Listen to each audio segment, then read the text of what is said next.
بسم اللہ الرحمن الرحیم اللہم صلی علی سیدنا و مولانا محمد وبارک وسلم وصلی علیہ۔ احباب گرامی، آج 11 رمضان المبارک ہے۔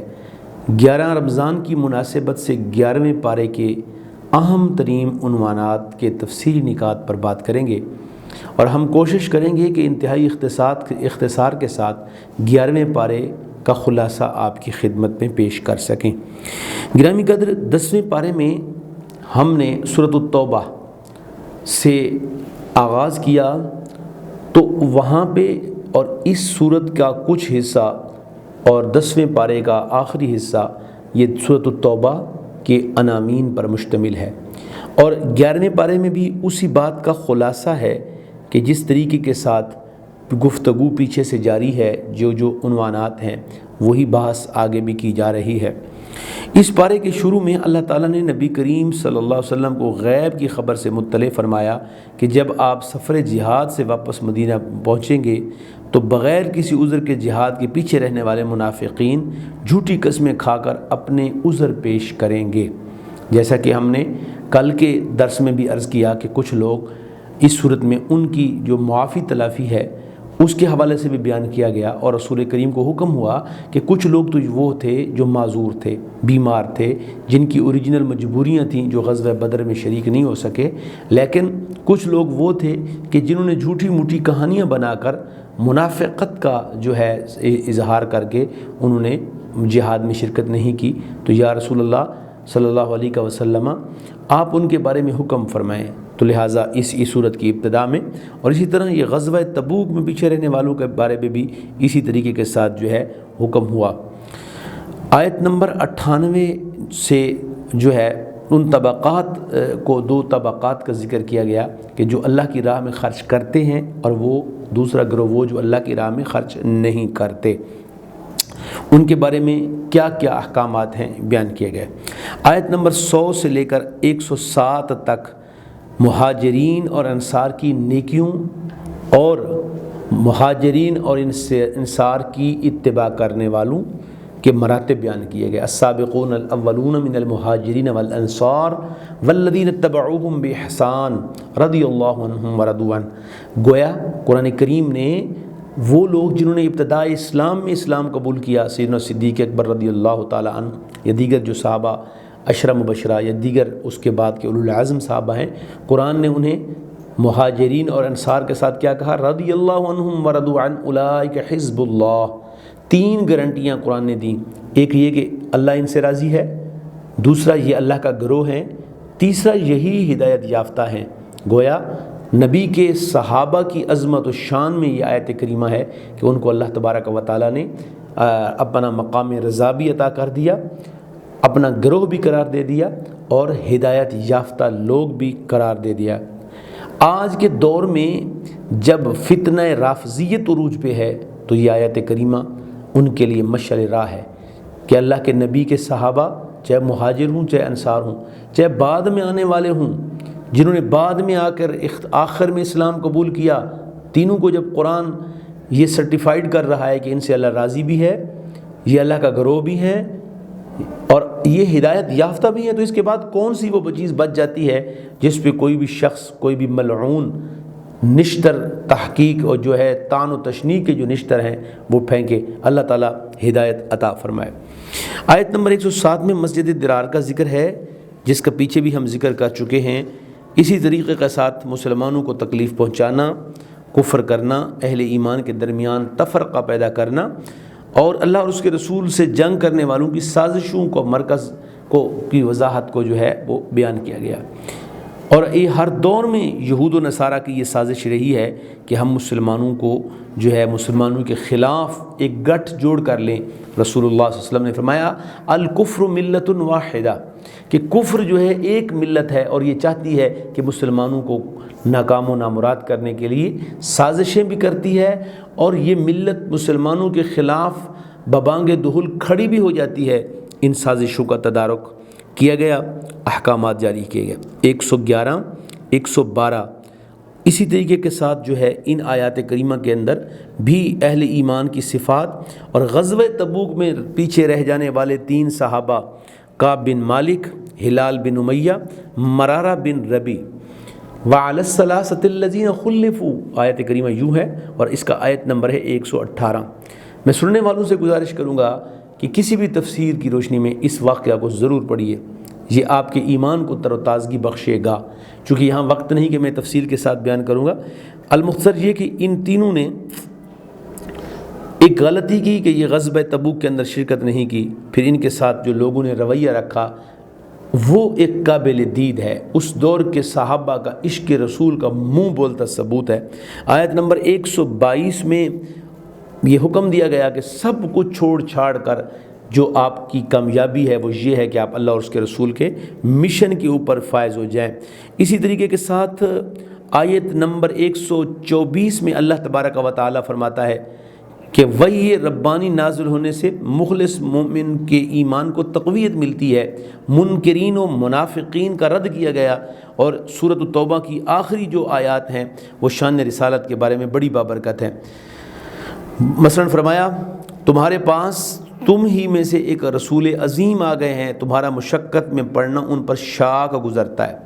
یہ جو آیت کریمہ ہے یہ 124 آیت کریمہ اور اس کی جو توبہ کی آخری دو آیات ہیں یہ بھی بڑی با کمال آیات ہیں کہ رسول کریم صلی اللہ علیہ وآلہ وسلم اتنے حساس ہیں امت کے بارے میں، اتنے سینسٹیو ہیں امت کے بارے میں کہ اگر امت کسی تکلیف میں پڑ جائے تو رسول اللہ کو تکلیف محسوس ہوتی ہے، امت بے عملی میں پڑ جائے تو رسول کریم صلی اللہ علیہ وسلم خود اپنی جو ہے تکلیف فیل کرتے ہیں، محسوس کرتے ہیں.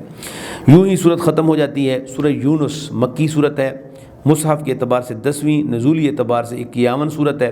حضرت یونس علیہ السلام اور اس کی قوم کا تذکرہ ہے. اس ادنا مناسبت کی وجہ سے اس کا نام سورہ یونس رکھا گیا ہے.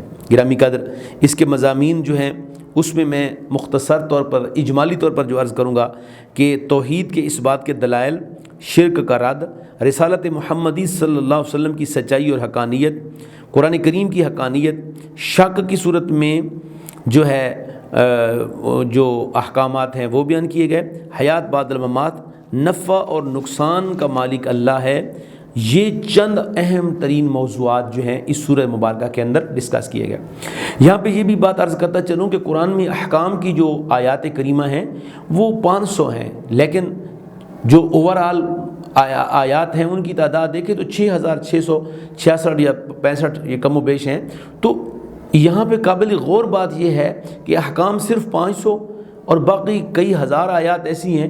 تو یاد رہے کہ ہر آیت جو ہے مسلمانوں کے لیے عبرت، مسلمانوں کے لیے تعبیر، مسلمانوں کے لیے تحقیق کے دروازے کھولتی ہے، مسلمانوں کو پوری دنیا کا ایک نقشہ دکھاتا ہے قرآن. اس لیے جو ہے اس پارے کے اندر بالخصوص پچھلی سابقہ امتوں اور حضرت یونس علیہ السلام کی امت کا ذکر اس لیے کیا گیا تاکہ ہم ان سے رہنمائی لیں. جن جن کاموں کی وجہ سے وہ تباہ و برباد ہوئے ان امور کو ہم چھوڑیں، اور جو اللہ کی بارگاہ میں کامیابی کے راز ہیں ان کامیابی کو ہم سمیٹیں، کوشش کریں. یہی ہماری کامیابی اور کامرانی ہے. اس آیت کے 1 سے لے کر 4 آیت تک یہی موضوعات بیان کیے گئے، جس میں توحید باری تعالیٰ ہے، اللہ تعالیٰ کی وحدانیت ہے. 5 آیت میں سورج کو روشنی دینے والا کون، چاند کو مٹھاس دینے والا کون، چاند کی روشنی کے ذریعے پوری کائنات میں مٹھاس تقسیم کرنے والا کون، اللہ تبارک و تعالیٰ. آیت نمبر 111 میں دنیا کے مفادات طلب کرنے والے لوگوں کے حوالے سے بیان کیا گیا کہ ان کی جو خواہشات ہیں یہ خواہشات ان کو لے ڈوبیں گی. آیت نمبر 15 آیت نمبر 22 تک جو ہے منکرین آخرت کو جھنجھوڑ کر بتایا گیا کہ تم کیسے آخرت کا انکار کر سکتے ہو، تم کس طریقے کے ساتھ اللہ تبارک و تعالیٰ کے فیصلوں کا انکار کر سکتے ہو. اسی طریقے کے ساتھ آیت نمبر 26 تک جو ہے وہ اللہ تعالیٰ کی توحید، دریاؤں میں بادبانی، کشتیوں کا چلنا، جانوروں کی خوراک، مصائب کا ٹلنا، تیار فصلوں کا تباہ ہو جانا اور قیامت کے یہ جو آثار ہیں یہ ان کا اظہار کرنا، اور قیامت کی جو نشانیاں قیامت کے دن بیان ہوں گی وہ سب بیان کیے گئے. آیت نمبر 31 میں مشرکین کے حوالے سے احکامات جو ہیں ان کو بیان کیا گیا، اور پھر بتایا گیا کہ ہر امت کے لیے ایک وقت مقرر ہے.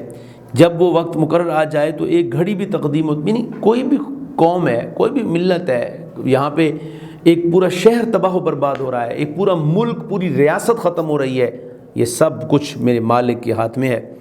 آیت نمبر 40 تک جو ہے اللہ تبارک و تعالیٰ نے مؤمنین کی صفات بیان کی کہ منافق جو بندہ ہے، جن کی ظاہری کان تو ہیں لیکن دل کے کان بند ہیں، ظاہری آنکھیں ہیں دل کی آنکھیں بند ہیں، تو وہ کچھ نہیں دیکھ سکتا۔ آیت نمبر 57 سے لے کر آیت نمبر 71 تک مختلف احکام ہیں۔ نبی کریم صلی اللہ علیہ وسلم کو حوصلہ افزائی دی گئی ہے کہ آپ لوگوں کی باتیں سن کر رنجیدہ خاطر نہ ہوں، آپ لوگوں کی خاطر تکلیف میں مبتلا نہ ہوں۔ اللہ تبارک و تعالیٰ نے اپنے محبوب صلی اللہ علیہ وسلم کو تسلیاں دی۔ آیت نمبر 71 میں نوح علیہ السلام کا ایک واقعہ بیان کیا گیا بڑی تفصیل کے ساتھ، اور پھر حضرت موسیٰ و ہارون اور پھر فرعون کے سامنے ان کا پیش ہونا، ان کو تفصیل کے ساتھ بیان کیا گیا ہے۔ آیت نمبر 90 سے لے کر جو ہے وہ 91-92 تک بڑی خوبصورتی کے ساتھ موت کو اور موت کی کیفیت کو، اور جو موت ہے اس کے سکرات کو، اور یہ بتایا گیا کہ انسان بظاہر دوڑ رہا ہے دنیا میں، وہ موت سے دوڑ سکتا ہے۔ قل ان الموت الذی تفرون منہ فانہ ملاقیکم، جس موت سے تم بھاگتے ہو ڈرتے ہو وہ موت تمہیں آ کر رہے گی، کبھی بھی موت سے بھاگ نہیں سکتے۔